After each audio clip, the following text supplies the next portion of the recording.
કે અંદાજે ટોટલ 2 વીઘામાં ગ્રો કવર મલ્ચિંગ સાથે અંદાજે કેટલો ખર્ચો થાય એમ વાત કરીએ? અંદાજે 80,000 જેવો ખર્ચ થયો. મલ્ચિંગ ટોટલ અને મલ્ચિંગ, ગ્રો કવર, ખાતર, બિયારણ ટોટલ. બરાબર. બીજું કે મલ્ચિંગ નો ઉપયોગ એક જ વાર થાય છે? હા, એક જ વાર. અને બીજું કે ગો કવર છે વારંવાર કરી શકો યુઝ કરી શકો છો.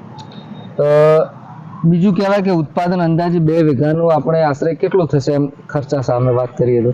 એ તો સર ભાવ વહી પ્રમાણે થાય, બરોબર.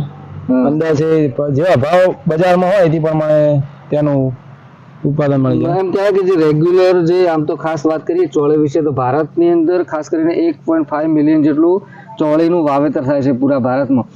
એમાં ખાસ આપણે ગુજરાતમાં છીએ તો નાના નાના ખેડૂતો મોટી ખેતી ચોળી હોય. ચોળી એટલે કઠોળનો મુખ્ય પાક તરીકે પણ ઓળખવામાં આવે છે, જેની અંદર ચોળી કઠોળનો રાજા તરીકે કહેવાય અને સારું એમાં પ્રોટીન એવા ગુણ રહેલા છે, જેથી તેને વેજીટેબલ મીટ તરીકે પણ ઓળખવામાં આવે છે.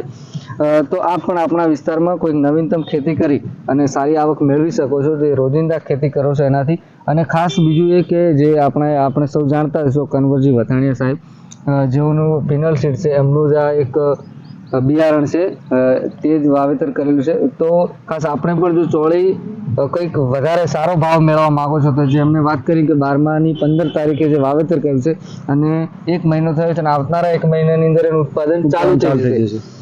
એ આપણે સૌ જાણતા હશું કે જે 1 મહિનાની અંદર પછી જે ચોળી આવશે માર્કેટમાં એનો ભાવ ઓલરેડી હાઈ જ રહેવાનો છે, કારણ કે 150 થી 200 રહેશે જ. કેમ કે એ સમયે કોઈની ચોળી માર્કેટમાં નથી હોતી, એના કારણે સારો ભાવ મળશે. તો આપ પણ આપણા વિસ્તારમાં થોડી એડવાન્સ ખેતી કરી, આધુનિક ખેતી કરી અને સારી આવક મેળવી શકો છો.